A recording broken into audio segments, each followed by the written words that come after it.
Okay, that's fine. I need one that I can whack people with.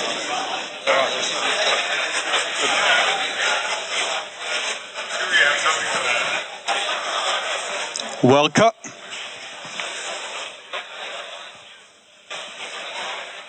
Well.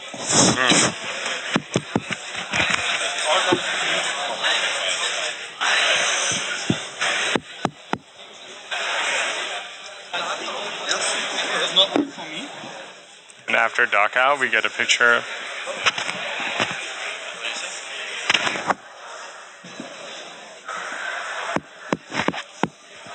Last photo on this camera, it's like here, and then.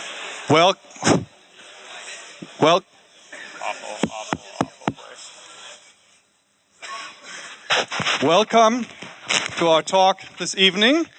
I'm happy to introduce Roger Dingledine, President and lead developer designer of Tor, and Jacob Appelbaum, a recent immigrant to Germany, who is also the, I think, lead advocate is, I think, a good title for Tor. And they are going to talk tonight to us about censorship resistance and surveillance. Enjoy. Feel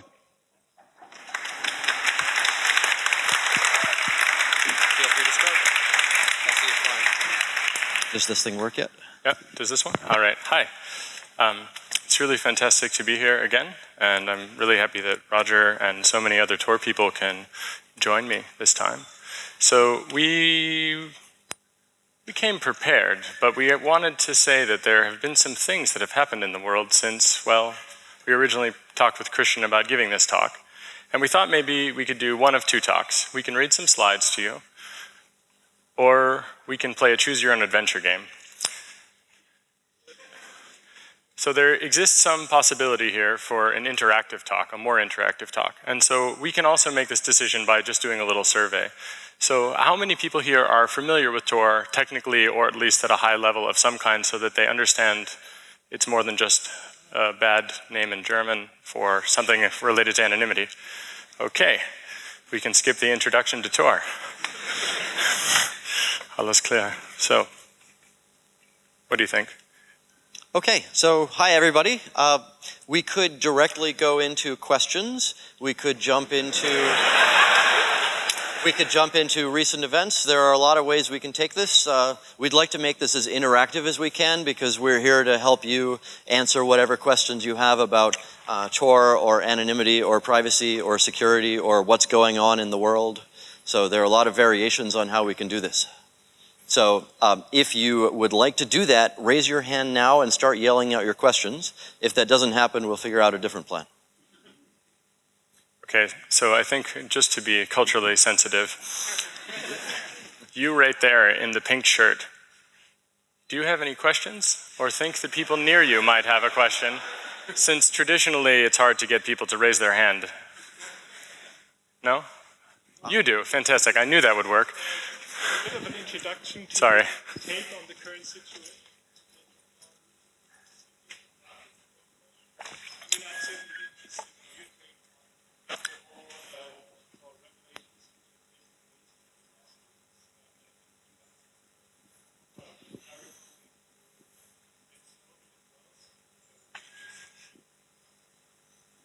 That was minute 3. All right. You'll notice that each of us will have different answers to every question probably, so we'll see how that one goes. Okay, and you?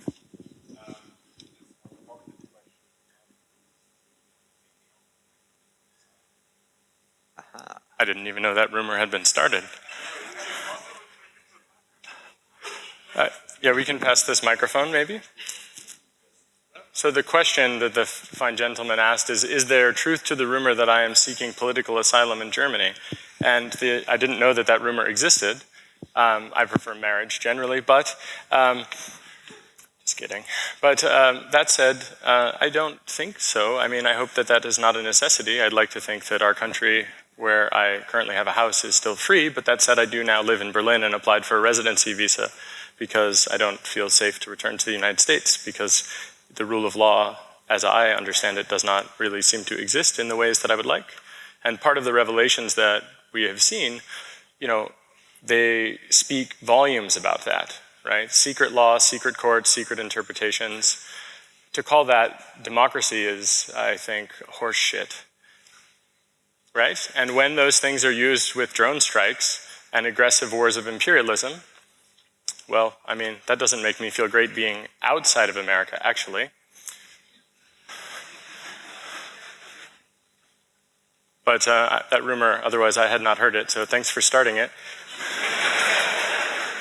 Pass the microphone to that guy. It's a little bit tricky to look at this just as the U.S. is bad and other countries are not so bad or are great. A long time ago, Andreas Fitzman, how many people here know the name Andreas Fitzman, Dresden computer science professor? So long ago, we were thinking about the Privacy Enhancing Technologies Symposium, which is where all of the academics who do great research on anonymity technologies go. And for, I think the first 2 years, it was in the US. And after that, it was in Dresden. And after that, we basically boycotted the US because of their bad privacy approaches and their bad visa approaches and the fingerprinting and all of that. And we said, we're not going to force people, even technologists and academics, who are going to a country like the US to deal with that. And 2 or 3 years ago, we decided to stop boycotting the US because the rest of the countries had caught up. It's now just as bad to go to various places in Europe as it is to go to the US with respect to all the various people who want to go there. So yes, there are a lot of bad things going on in the US. Don't think moving to Germany is going to solve it all. Okay, that basically covered my question. I can follow up a little bit with this, which is to say, you know, if we look at the U.S. and we try to demonize it, this is a really, it's a far too simplistic situation. And I'm actually pretty proud of being born in America, and you know, I'm from the Bear Republic of California, and one of my childhood friends is actually in the audience here, and to say that, you know, to just basically bash on America is to get the wrong message across, and that's not the case. And I think it's really important to set the record straight about that, in that the issue is not the American people or the country, it is that there are certain lawless elements in government that exist in the United States who, in the cloak of secrecy, have done things which 10 years ago we were ridiculed for talking about building protections against. And 5 years ago, when those things were used for certain ends, people still thought it was pretty crazy. And when I gave a talk at the 29C3 last December in Hamburg, and I said that the head of the NSA was lying, and I said that they were wiretapping Americans and they were wiretapping the rest of the world, people still at that point denied that this was possible. They still suggested that this was tinfoil hattery and so on. And this is both to deny the facts that have been laid before the European Union, such as Duncan Campbell's interception report to the European Union of 2001, I think. And it's also to deny a lot of the things that we see, the fruits of these surveillance programs sort of coming to bear, right? Like the notion of a signature strike. Right? What is a signature strike? It is metadata that is often gleaned from surveillance that is used for political assassination, right? Without a judge, without a jury, and so on. And so just 7 months ago, people really were, I think, still in denial. And so the big thing that has happened is not that we have learned that America is the devil or something like this, but actually a few people in the United States have taken a Faustian pact, betrayed the democracy that does exist to some degree in the United States still, and under that cloak of secrecy, they have done things which are highly illegal, and they have encouraged similar people in similar positions in the German government, for example, as we know from last week's Der Spiegel article, to do the same thing. That doesn't mean that you guys are bad, except for the BND guys in the audience. But probably not even individually. But the point is that these systems that exist, those systems have some people. Most of those people are actually quite good people. And America as a country itself, I don't think of it as a bad place. But I also don't think of it as a safe place for myself, my friends, and people that I really care about in certain contexts. And the German word that explains it the best for me is Zersetzung, which I'm sure I just pronounced incorrectly. But those of you that are Ostis probably realize what this word is, and you know it quite well.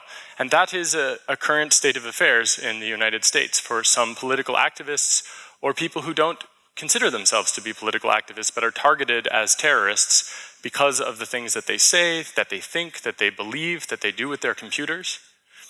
And so that's very complicated, and we should not just blanket dismiss the complication and sum it up as America is a bad place, because I feel like Roger and I give America a good name.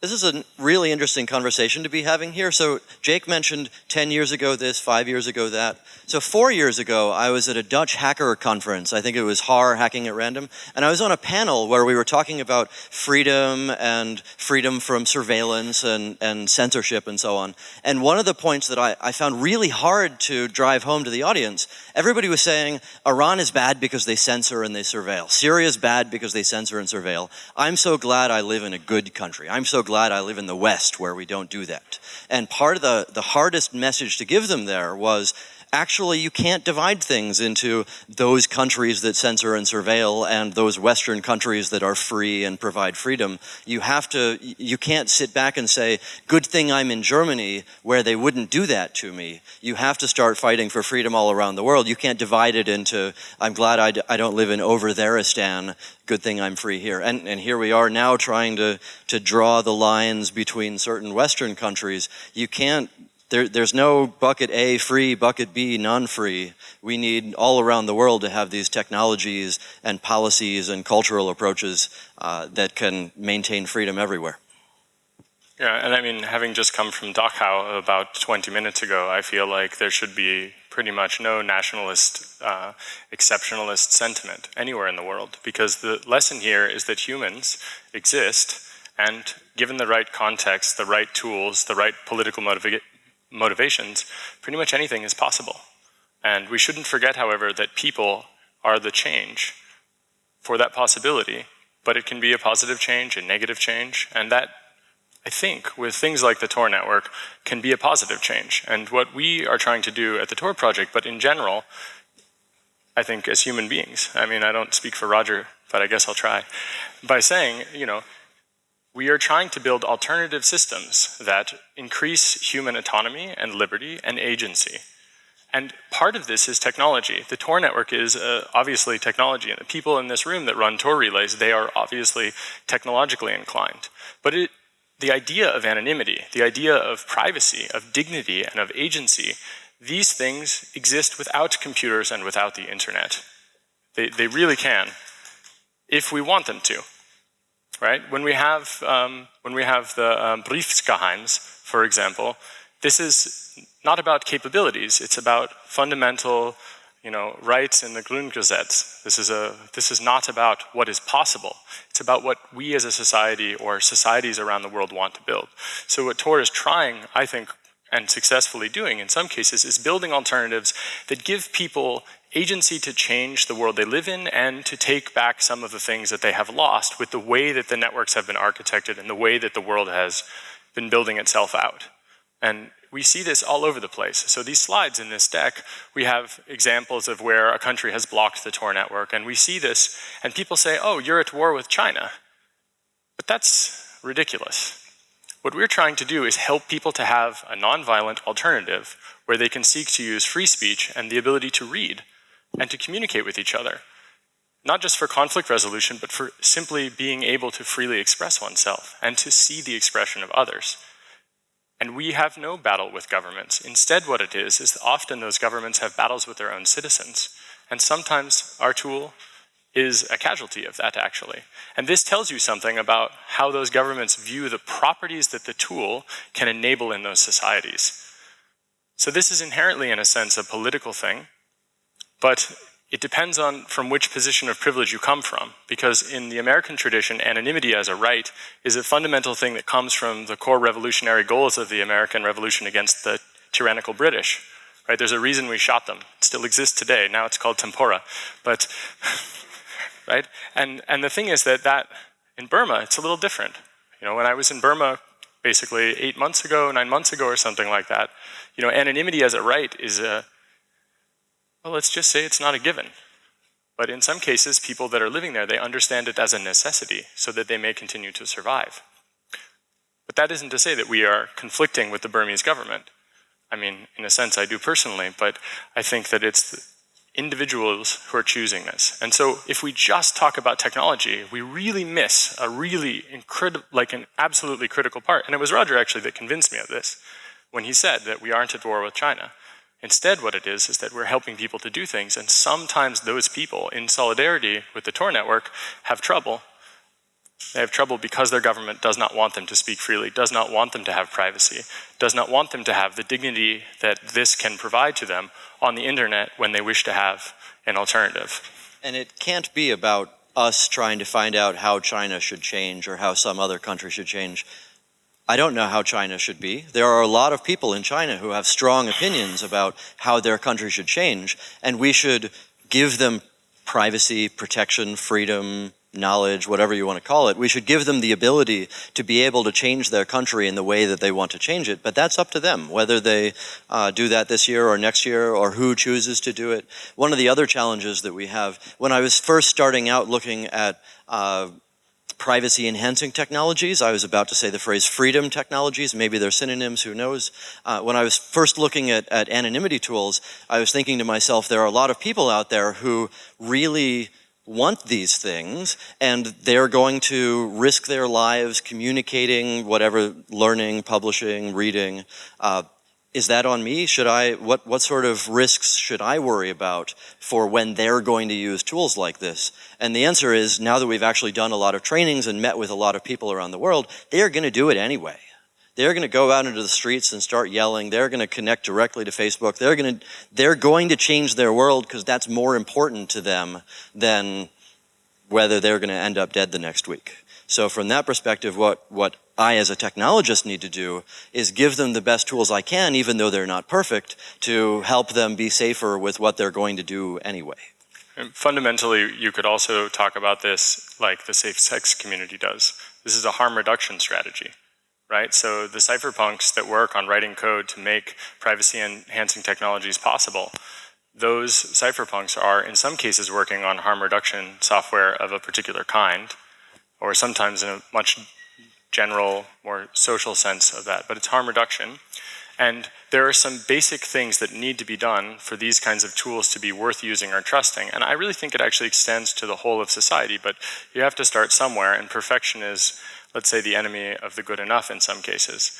So free software, free and open source software, as the Free Software Foundation talks about it, as Christian Gruthoff, who is here at the university, works on with GNU-net, for example, right? Free software is absolutely essential so that you don't have to trust us. That's really key. That doesn't mean that you shouldn't trust us as people. It just means that it is important that we distribute the trust and we distribute the verification, right? So this is another key point, which is we need help studying. We need people in academia, we need people who are journalists, we need users, we need all sorts of information. And when we have that, it's very helpful. So solidarity and mutual aid. So mutual aid in this, you can help, protect freedom online, as this poster says, by running a Tor relay. I mean, it's a cute poster, which I appreciate the person that made it, but realistically, if every single one of you went home today and ran a Tor relay, the Tor network would be one quarter larger of its current size. So when we talk about individuals making an impact in the world, literally, if every person went home and did that, it would really help people, and it does help people. And if half of you are able to understand these technologies and you help with that, that's also huge. Sometimes a little overloading, but we think that these things are very important, and at its core, this helps to build alternatives, I think. And really working in solidarity with projects like GNU-net and the other things that Christian students are doing here, that's very, very important. And so if you're working on projects which you feel fit into this general idea that we're talking about right now, we really want you to come work with us. And in some cases, we may even be able to find funding to help you to sustain yourself while you work on things, instead of going and working at a big shitty corporation like Facebook, StasiBook. And if you'd be blown away by this idea that you could make a living writing free software, we wanted to come here to tell you that this is a possibility. And there are dozens of people in this room that do. And that really increases the autonomy of all humans in the world, as everyone has access and everyone can use that. Speaking of trusting us, let me twist this from a more political, spiritual discussion to a more technical. Let me give you a concrete example. So right now, you want to download the Tor software. You go to www.torproject.org. Your browser, if you're lucky, redirects you to the HTTPS version. Maybe you can get that. That's great. There are a lot of places in the world where that website is blocked, so they get it somehow. They get it from a friend. They get it from a Tor mirror or something like that. How do they know that the thing they're getting is actually the software that we wrote? How many people here have heard of PGP or GPG or something like that? Excellent. Okay. How many people here use Windows? We're in Germany. Most of our users do. And we have some instructions for how to check the PGP signature on the download. The problem is most of them are on Windows, and the instructions start with download gpg.exe from this HTTP website. I have no fix for this. These people are screwed. Maybe they need to go talk to their friends who know how to check these things. Maybe they need to have more software that comes bundled with their operating system. Maybe they need to switch operating systems. But these are among the technical challenges that we wrestle with also. Can't we get an authentic code signature? Can't we say, dear Microsoft, here's our money. Can you give us a key so that you can promise things to people? Yeah, so, I mean, yes. We absolutely... Yes.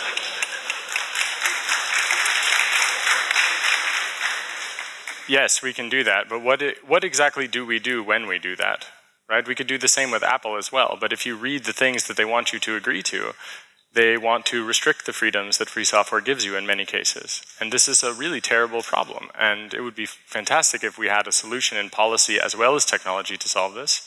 Another thing we could do, for example, is find a grad student here who's living on ramen, although this is Germany, so probably something much nicer than ramen, and wants to add this to all the major web browsers. So by default, when you download a thing, you can check a peer-to-peer signature system that doesn't require Microsoft to be in the loop, or uses the Bitcoin blockchain, or some really inventive solution that's distributed and actually secure, where if they have a secure browser, or if it came with their computer, they have some hope in that. And so these kinds of problems are all trivially solved by academics, actually. Almost every problem we have has been written up and extensively analyzed, except for the really deep censorship-related things. So if you want to help with that, I think the Authentico might be an incremental step, but we'd like a real solution that every software project will benefit from as well, not just Tor. I have a question on downloading Tor. How big is the chance if I use my PC and, as you described, download the installation files, that at this moment my computer is tracked and as critical from one of these agencies the last, we read a lot about the last weeks. So is it recommended really to use the personal PC to download Tor, or should I buy a prepaid card and use a computer from someone else and so I suspect we're going to have at least two answers to this one. Shall I let you go first? I go first. Okay. It depends how paranoid you are. There are a lot of different problems that you need to think about and learn about in terms of having your computer be secure. Long ago, we wrote a program called Tor. It was a SOX proxy. You could get it, you could run it, you could configure your browser to point its sessions through that, and all that application level data stuff like cookies and whether you would run Flash and all of that, not our problem, your problem, good luck. And that was probably not a great decision. So, and we were talking to folks in Egypt who were saying, yes, I use Internet Explorer because I've never heard of Firefox, and please can you make an Arabic version because we use the French version now. So we, at that point, built the Tor browser bundle, which comes with a bunch of changes to, basically at this point it's a fork of Firefox, and it comes with a bunch of changes to fix pretty serious privacy and security flaws that Mozilla doesn't consider worth fixing. Which is shameful, by the way, Mozilla. And there's a lot more to it, and now that they're releasing every 6 weeks, we're having a really tough time keeping up with all the privacy disasters that they put in every 6 weeks. And they're also really awful to the great Tor hacker, Mike Perry, who's in the audience here, and if you know anybody that works at Mozilla and would like to help with this problem, boy, would you really make him happy, and he really needs help with that in a pretty serious way. So if you're using the Tor browser bundle now, you've got your own browser, it goes through Tor, it disables plugins, it does a bunch of other stuff to keep you pretty safe. But there you are on Windows. So you go visit something, that something gives you an overflow in Firefox, they take over your computer, oops. Or, so that's, I mean, hopefully as an internet user, you're used to that concept. But there are a couple of other ways that these things can go wrong. One of them is you're on Windows, you go to some website, you use Tor to safely download a Microsoft Word file. So there you have this .doc file in your desktop, is that what they call it? And then you click it, and it loads up. It has an embedded image link with a bunch of backslashes that turns into a net BIOS call that goes out at the kernel level. The kernel says, oh, a URL, I think I'll fetch it. Where do you set your proxy settings in the Windows kernel? Where do you set your proxy settings in Microsoft Word? Did you know Microsoft Word was a network application? Isn't that Microsoft's slogan a while ago? We can't tell where the desktop ends and the internet begins. So this is a huge problem. And so one answer is you should run all of this stuff in a VM inside Windows. And then at least they'll have to break through that, and maybe they won't be able to break out of the VM, except you're already running Windows, and you already went somewhere with your Internet Explorer 2 years ago, and that place already broke in, and now it has some sort of spyware to catch your bank account number and so on. So there you are running your VM to have Tor inside, but you've got your spyware outside the VM. That's not going to work so well. So we have a live CD called Tails, which is Debian-based, and it has the applications that you should want and none of the applications that you shouldn't want. But you're going to, basically you can boot that, and when you're done, you unplug it and all of your state disappears. So that's probably the better way to do it. Not all of the state disappears. All of your state disappears, yeah. So there are a bunch of research projects showing interesting things that don't disappear. There's also the challenge, most people actually like storing stuff once that they've visited websites for a while, and they want to keep something. Maybe they're writing a document or whatever. Oh, you meant that kind of state? And then there's also the sort of state that he's talking about, which I'll let him elaborate on now. Yeah, so the answer is yes.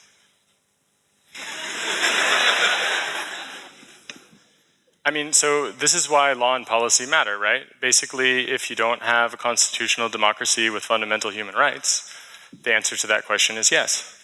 So right now, I believe the answer to your question is yes. Sorry. I think it's terrible.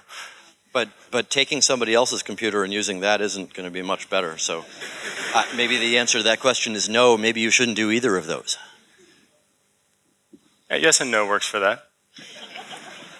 But again, I mean, how much of it has to do with law and policy and so on? I remember long ago I was arguing with legislators in the US, people who are actually making laws, and they were saying, there's this criminal activity. You know what we're going to do to stop it? We're going to make it illegal. We're going to make it illegal to break laws, and then people will stop. So, I mean, that's why we're here as technologists, to say actually there are ways to enforce security in ways that you don't have to trust large organizations that make promises and may or may not keep them. So if you use an operating system that doesn't come with Tor by default, you have a bootstrapping problem, right? Like, how do you have traffic analysis, resistance, and anonymity without the traffic analysis, resistance, and anonymity tool? Right? It's really hard, but you could use something like Tails, or you can use a free software operating system like Debian GNU Linux, the universal operating system, and apt-get install Tor, or something else like that. And really, I mean, if you want privacy on the internet and you're using Windows, you have to decide what you want. Privacy and the internet, or Windows. And I'm not saying that because it is impossible to have privacy with Windows. What I'm saying is that it is really hard to do that, and we're probably not going to help very much with that because it doesn't help sustain an alternative. So using Tails, and you tell us that it doesn't work, and you file a bug report, and we improve it, and everyone gets those improvements, right? It's very neighborly, you could say. And when you use Windows, and they arbitrarily and capriciously break something, then if we fix that, we spend a lot of time on basically just reacting to a system which is not an alternative. And if we consider the current events, why would we want to support people who collaborate with governments that commit war crimes, right? So when you use Windows, you help kill women and children with drones, buddy.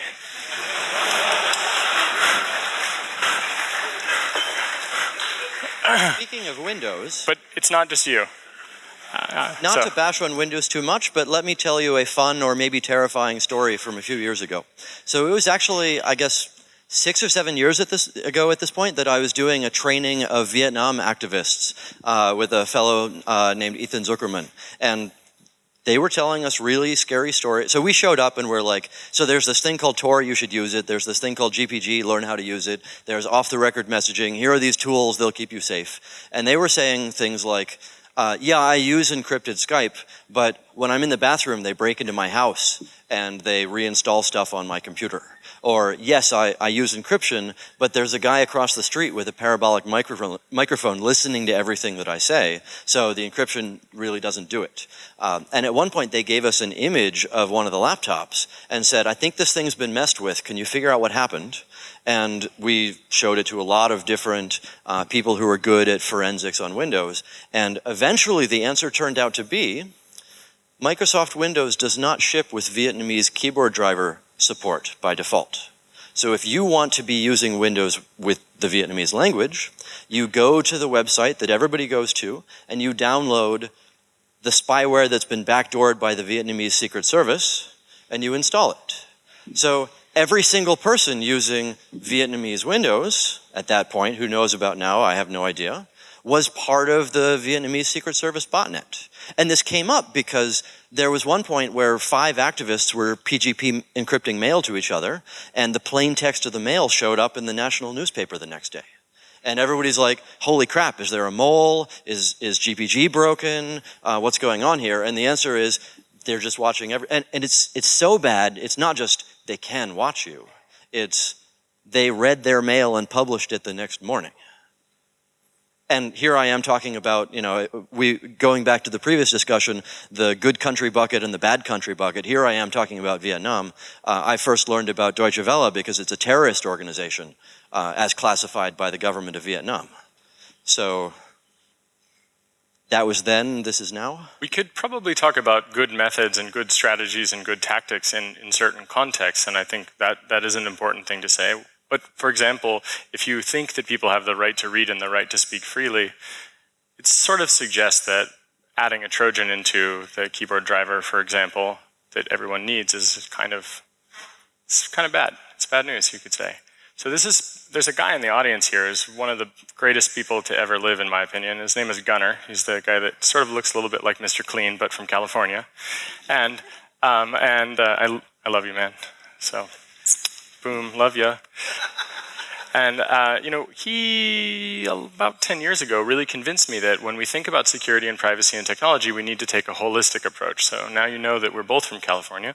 And the thing is that what we're trying to do with Tails is make it so that if you have this kind of a problem, like you want to be able to type in your own language, you shouldn't have to be dependent on these non-free software parts that may or may not have backdoors. That's almost impossible for you to verify, even if you are a technologist, because maybe you don't have time.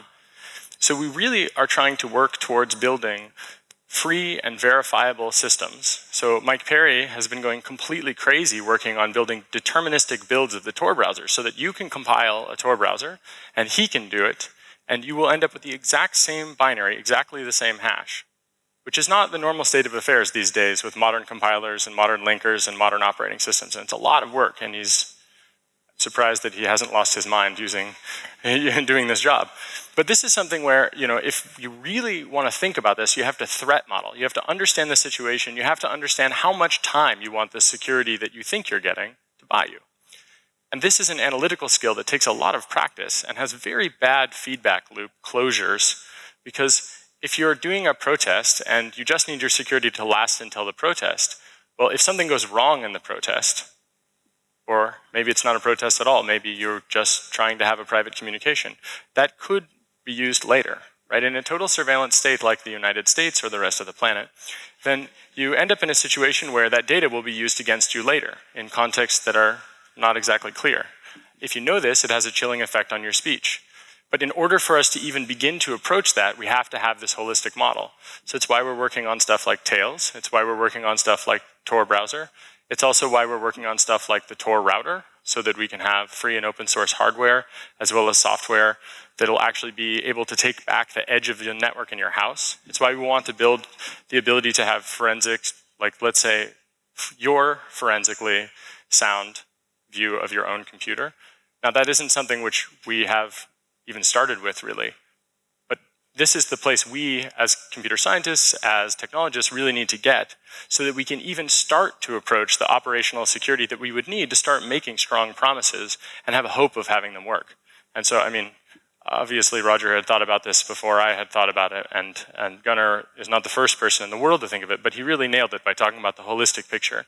So there are things we really need to think about, and for that we really need free networks, right? If you can't download Tor safely, if you can't actually use encryption legally in a country, for example, there are some fundamental things that are missing. And so it's really hard when we use non-free software especially to get those things. We should probably take some more questions, and we have a really nice surprise, maybe not that nice, but kind of nice, which is that people that ask smart questions get a t-shirt, which normally you have to run a Tor relay for. But what we're going to say is that if you take the t-shirt, we believe you'll do the right thing and run a relay. No guilt. Some questions? Are there any women in the audience that have a question? Because it seems to be mostly a sausage party at this question point. And I'd like to get some computer scientists. Yeah, if you want to get up and line up, here I think that's what Christian would like, but it does look like we're probably going to be doing Q&A for the whole thing. So. Sounds great.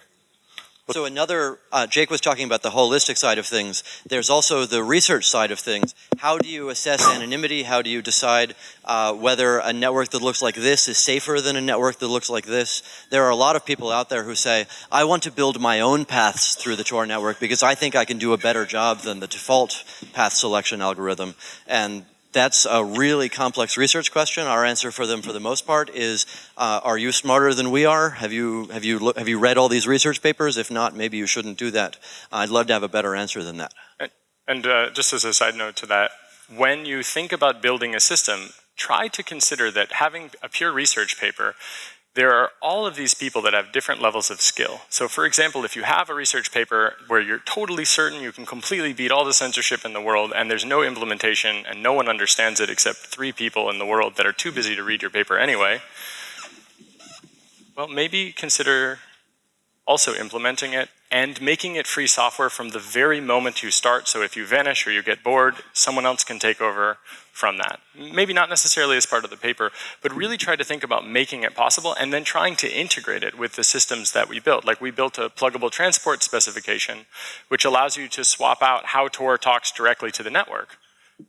If you have an ingenious way to get rid of protocol distinguishers in TLS, for example, or to super encrypt in a way that makes it super hard to fingerprint the packet timing information or any information about IP headers like Telex, which is a decoy routing system. We have really thought about everything else. You can just solve this one piece, and if you build that interface, it might become something we ship by default, especially if it is reasoned and it is argued well and it is peer-reviewed. And this is something which, as someone who sometimes is an academic, I suppose, looking at the academic community, I see Roger having a lot of stress about the fact that these academics come up with great stuff, but then they have no connection to how it would actually be used, or there is no actual software that makes it possible, and we're all overloaded, so we can't sit down and implement every great paper, only to find out that actually it worked only on paper. So I guess, you know, not just in the ivory tower, but also on the bare metal. Yeah, thanks for your time and the talk. I really appreciate it. Question is that there are some legal hassles you can go into if you run a Tor node as an exit node. So question is, do you have recommendations on how to minimize the legal risks, and how useful would it be to run just a relay instead of an exit node? Yes, is the answer. And depending on which country you're in, there are different legal resources that are available. And for the most part, this is a good question to take offline because it's very contextual. But running a middle relay should result in basically no problems at all, except really, really stupid sites that download the Tor consensus, the list of all the IP addresses, that is that our snapshot of the network. Sometimes some websites like the Wikipedia used to do this, they don't anymore, download the consensus and just say, don't allow anyone from these IP addresses to edit. For example, when I ran a Tor relay for a while, I couldn't use any website in China on that IP address, but the IP addresses near it were totally fine. So that's not really a legal consequence necessarily for that, but it's an unintended consequence, which is, by the way, a fascinating way to then scan the internet, because if you run a Tor relay and then you scan the internet, this gets back to the legal question, if you're able to do that, you might find that the results are different when you scan the internet from an IP address of a Tor router, because many networks often will block Tor. And that's like fascinating as an external researcher. Without going to those countries, you can basically see the censorship from the outside. And so if you don't know about the port scanning question, if you don't know who you would contact to find out, I would say if you're in Germany, I think there are some great resources. There's a guy who should be here tonight, Moritz, who is part of Tor servers, and he can probably connect you with the right German lawyers. Generally speaking, the best thing to do is go and proactively talk with people that you think might be the ones who would want to talk with you if something went wrong. Starting that conversation beforehand can be very powerful, and especially if you come to them and you teach them how Tor works. I'm not really very good at talking to the police in a polite way, so I would say that Roger could maybe be a little more diplomatic, but if you do that, you can really solve a lot of problems before they occur, especially if they understand that if they want anonymity for the things they do, you have to be able to help them and me. That's a hard thing for some people to swallow, but as soon as they see it as useful first, it changes the whole dialogue, and the framing is very important. But if you run an exit node and it is a high-speed exit node, you really, really should consider what you want, what you're doing, and where you host it. Like if you host it in a server rack instead of in your house, that might be useful. It might be good. We know people who have had troubles, some of which have been basically nothing except stress because the police have come to their door. But we also know that people who have more troubles than that, and we also know people who have had no troubles. So, well, maybe not no troubles, but as an example, I've been running Tor exit relays for a while, and nothing ever happened to me about that. So one of my side hobbies is teaching law enforcement how the internet works. I figure that will eventually come in handy in all sorts of ways. So it usually starts out with them saying, oh yes, Tor, I don't understand it, but it's your fault that my job sucks. And usually by hour 2 or 3 or something, they say, my job does suck, but I understand that it's not your fault.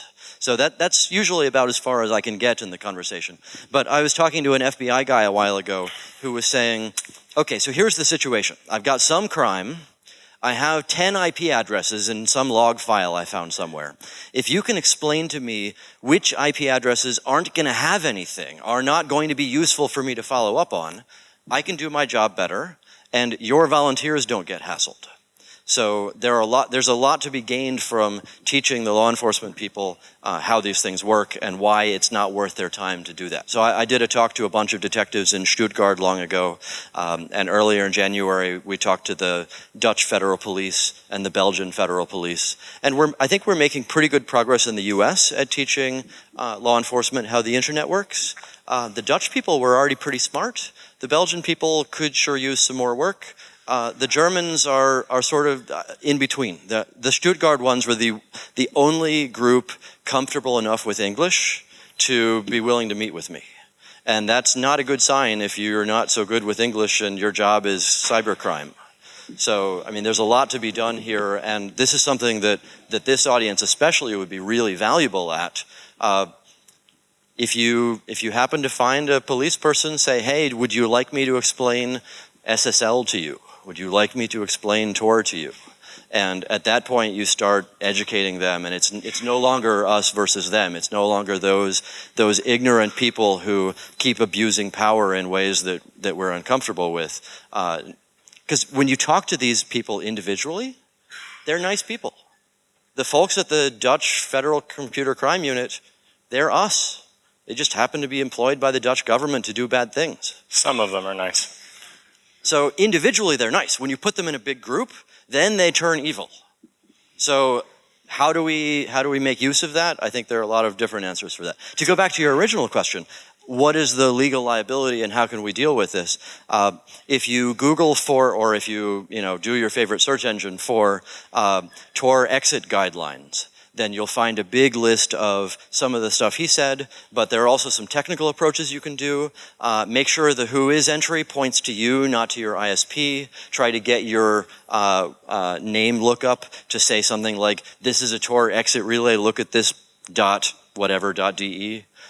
There are a lot of things like that that can make it easier. Because if they start out thinking, there's a crime and he's the criminal, nothing you say is going to help at that point. Right. But if they start out thinking, there's a crime and he knows something about it, then they're going to say, oh, he knows about computers, can you teach me what's going on here? And part of our job to make Tor succeed is somehow we need to educate the whole world about what security means. So just in general, you get a t-shirt, and then, yeah, there you go. Take it, run a relay. Call us if you need some more legal advice. We're not lawyers, and we're definitely not your lawyer.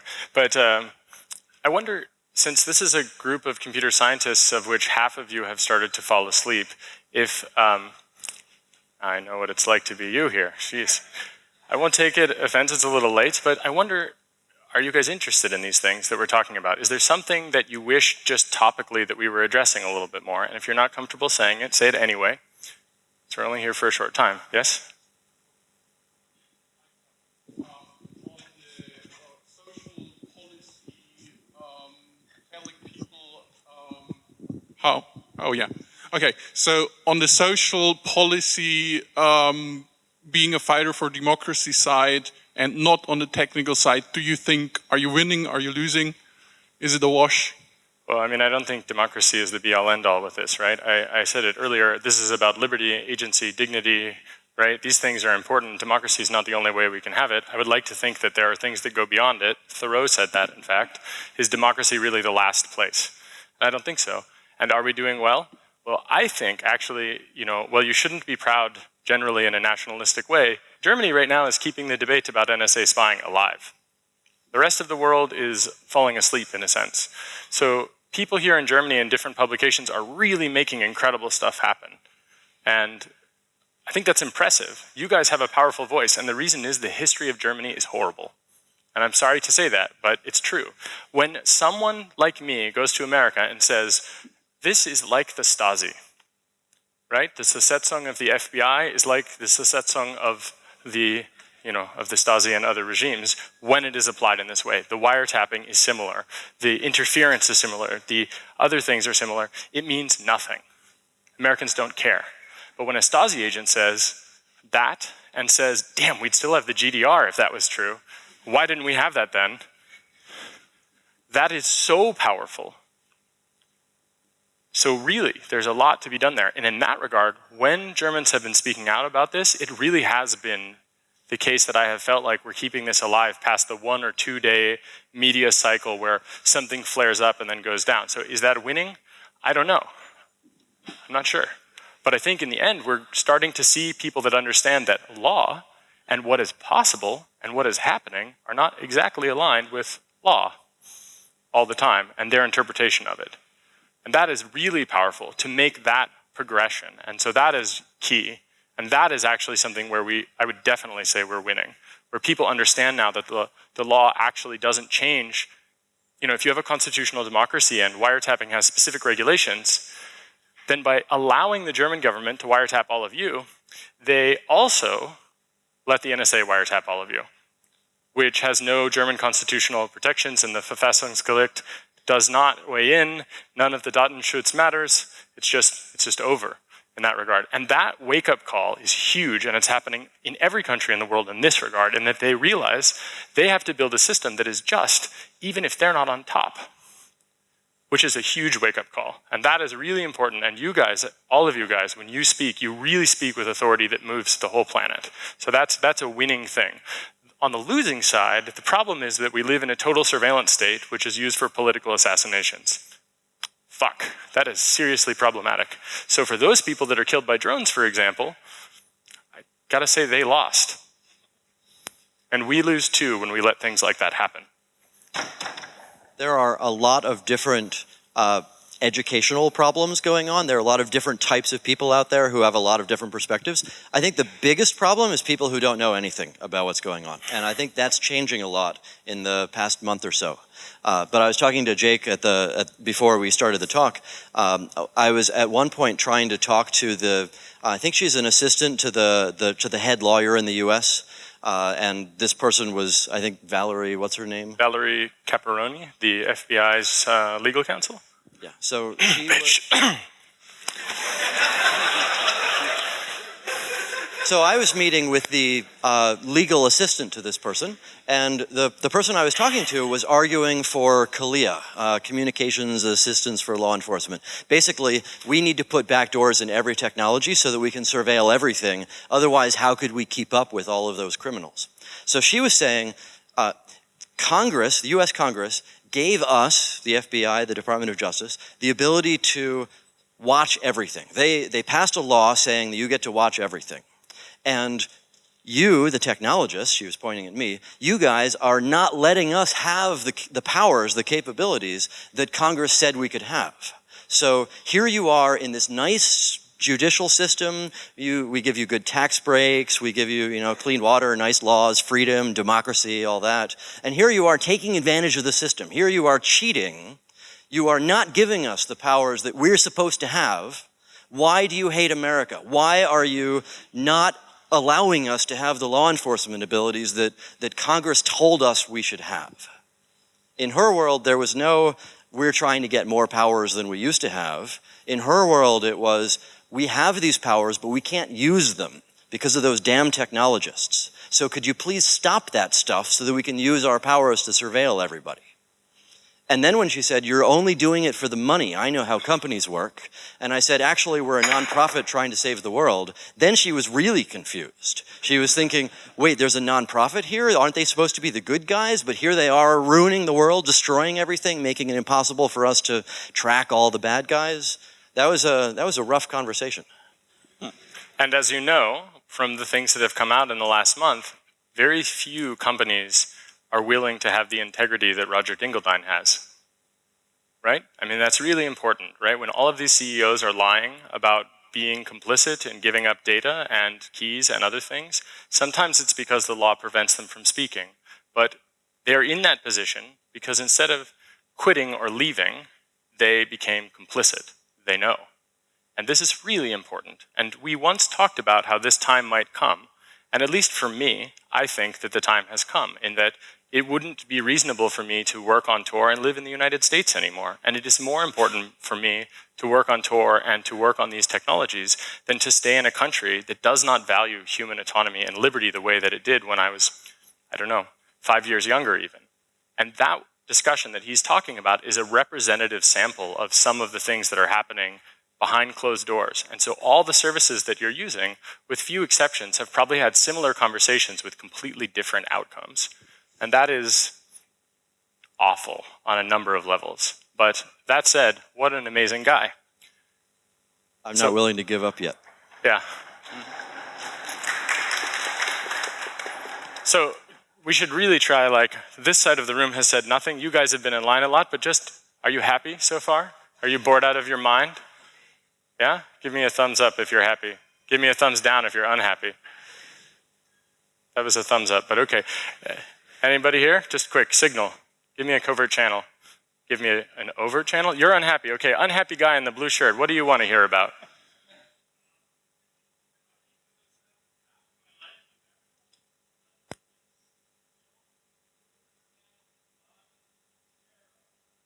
Oh, okay, well, I just came from Dachau, and I've got some dust on my pants. And I think that it's probably worth considering that if you don't want to return here again, you have to stand up for other people and yourself, even if you don't see value in yourself and your own privacy. That's why. Because when the US has a death camp called Guantanamo Bay that force feeds people, which is torture under international law, and they murder people with drones, and you don't do anything about it, you are complicit, you, personally, right? And so when you at least care enough to stop that, we might have a chance of turning it around. And that's why. But also because you will be less free. When people can spy on you, they can twist what you do in your life to suit their needs, to blackmail you, They can do other things like deny you jobs for the things that you dare to search about by what is in your profile, and it will impact you. And soon you will lose the ability to make that choice. And when that time comes, you may wish, if you have integrity, and I don't know you, but if you have integrity, you may wish that you had done something then. So do something now, before that time arrives. And I've spent almost my entire life in America, so this is not just about the country. It's about the political, social context, and the fact that everyone else in this room may have not spent the rest of, or half of their life, or most of their life in America, and they're people too.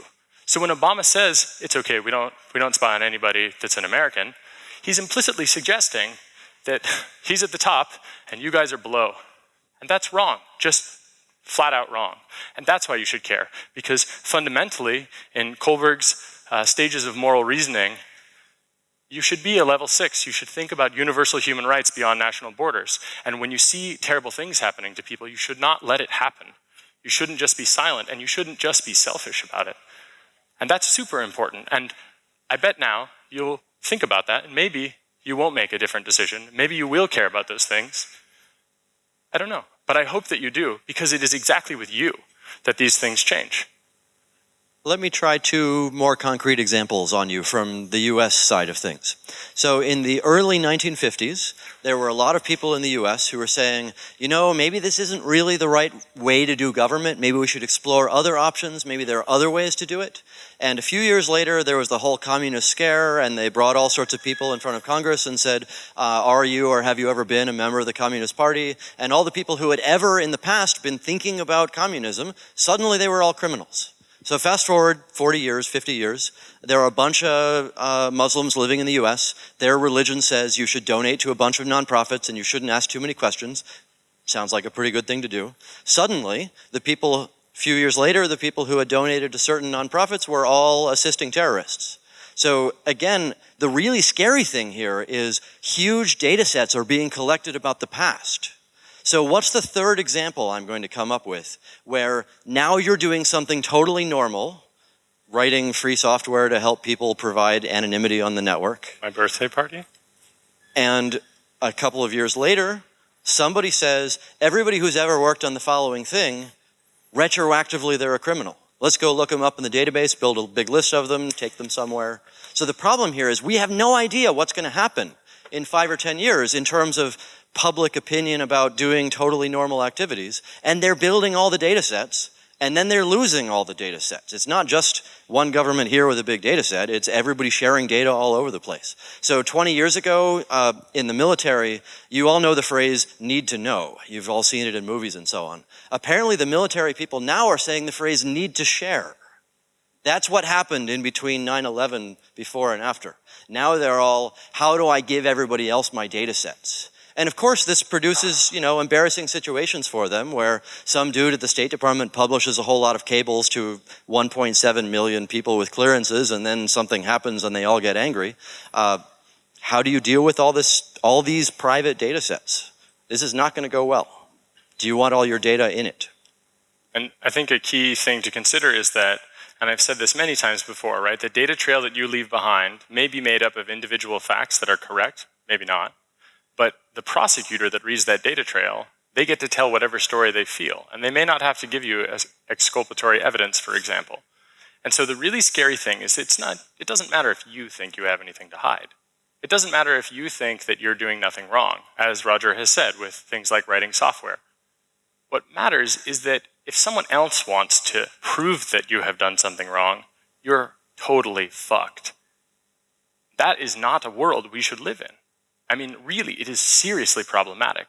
And that has actually bitten me twice in my life. Most recently, I had my 30th birthday party in Hawaii in April, for example.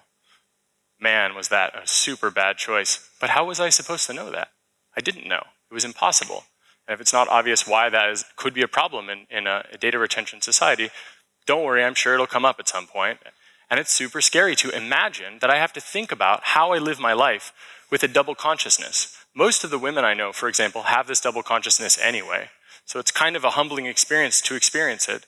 But there's how I see myself, and then there's how the world and specific people in the world see me as I go about my day. So the women that I know in my life say, how do I look? How would I look to an attacker? right? Lots of people ask themselves that. I'm guessing you don't, probably very often. You're a pretty big guy, right? You look strong, probably kick the shit out of me for making an example out of you. Please don't. But that said, that is the double consciousness that we will all have soon enough. Only it won't necessarily be about sexual assault, but it will also be about sexual assault. But it'll be about a lot more, right? So these people in Yemen that are getting drone struck, they have that double consciousness right now too. And it's about being murdered. And then the question is whether or not those people thought that what they did when they bought a used cell phone at a market, for example, was something to hide. And usually the answer is no, it's not anything to hide. So when you judge yourself, you just have to remember that you're not the judge of your own goodness or life, and you will not have an opportunity to defend yourself in a system that is built with these tools, with this architecture. So that in itself, I hope would convince you, even if it's just pure selfishness. But the other things I said and what Roger said, I hope they convince you too, because they're important. And when we give these things up, we build a prison around ourselves, or, prism around ourselves. Zing, right? So, Rosa Luxemburg had some things to say about people that don't move and notice their chains, right? So don't let it get that far. And for some people, it already is. So maybe try to help them and try to not get there. Get in line. Please. Oh, if you want to, yeah. Yeah, so previously you gave that example with downloading the Word doc, opening it, and then who knows what happens in the Windows kernel. Did you give that example because you know anything specific, or did you give it because it's theoretically possible, because it's not open source? And sorry, just another question which continues, which bases on that, I think. All right, since the launch of Windows 8, to be able to get the logo, you have to put it on a computer which has UEFI. And okay, I can install Linux, still I have that UEFI. How do I deal with that? I think it's smart enough to circumvent anything which the live Linux distro can do. I think I can do this pretty quickly. Okay, so first of all, stop using Windows. Seriously. And the reason we made the comment previously about torifying any sort of application like Microsoft Word is just that torifying an entire operating system is just really difficult, right? Tails, which is, Debian derivative, Amnesiac CD, where you boot it up and it takes care of everything. There are so many people working on it, and so much effort has gone into it. It's a great project. The people that work on it are awesome. They have saved people's lives. You have to do all that work on a Windows machine. And it's some version of Windows, and you have to have experts that have reviewed it, and you have to really do the analysis yourself. And so it's just really hard. And so literally we see people who will download a .doc that has an image file in it, and then they open Microsoft Word, and they've used Tor browser, and they've used it correctly, and they're on the internet, and they open Microsoft Word, and sure enough, it does connect out to the internet directly, and it gives away their IP address, and it fingerprints them. And that really does happen. And if you were to run a document leaking service, for example, like some people do, those people often get those types of attacks. I just worked on reviewing one and reviewing this program, and part of the thing that they do is that they basically didn't really defend against that kind of stuff to the degree that we think they did. Or maybe they have, but we'll see how well it works over the long run. So that's actually not a dig at Windows, in that it's just super difficult to actually know that you are staying private when it's complex to configure all of those things. And there's a thing that's coming out at Black Hat or DEF CON, which none of us have reviewed, and it has a name that is kind of not so respectful to the trademark of Tor and will confuse people. But I think it's called Tortilla or something like that. And it's meant for Windows users to Torify themselves. But stop using Windows. And some dude's going to run Internet Explorer with that and say, I'm so glad I'm safe. Yeah. So really, and you're going to run Windows anyway, and I get that. So compartmentalize, right? That's the best advice that I can give you. It's a non-technical solution. Don't use that computer for political activism and writing your thesis. Although I don't know how you use LaTeX on a computer that runs Windows, I'm sure it can be done.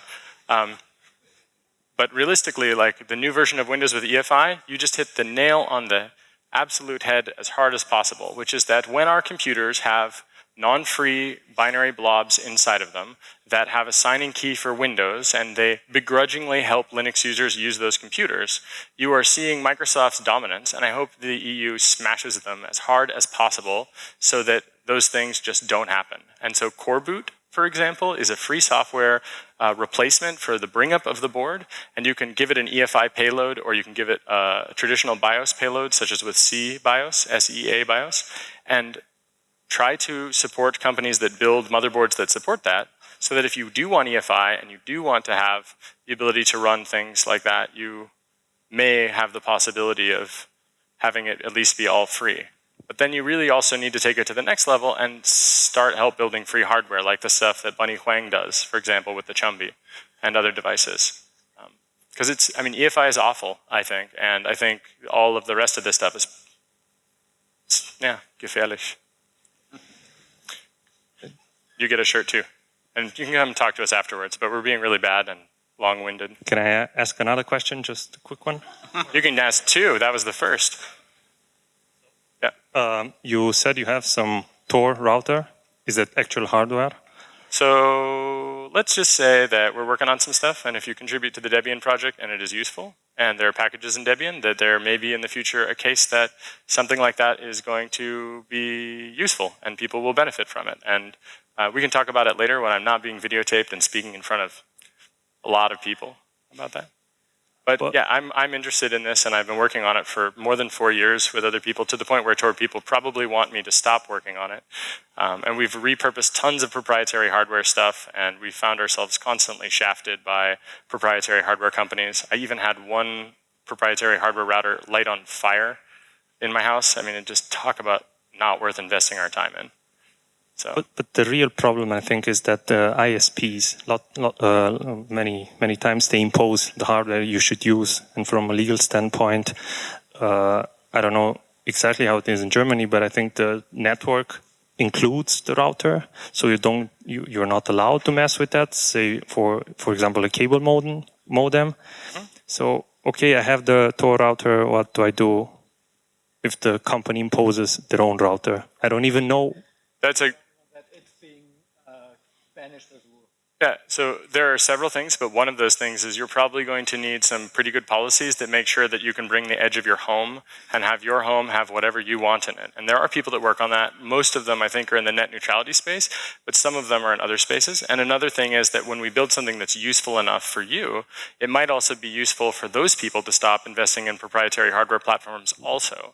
Because most businesses that I have met, like, I don't know, some of the people at Telekom here in Germany, for example, I think in this community they don't have the greatest name, but I find them actually really interesting in that they really care about economic sustainability of the things that they're doing, and they would be happy to, I bet, though I don't know for sure, they'd be happy to do something that makes business sense as well as the rest of the sense, especially if it got the net neutrality people off their backs. So there's stuff going on there, and that's a complicated question. So we can talk a little bit about it later, but that guy right there just also clued in to the fact that he knows something. So you should talk to him, and we should let the next guy ask the question. All right, thanks. First of all,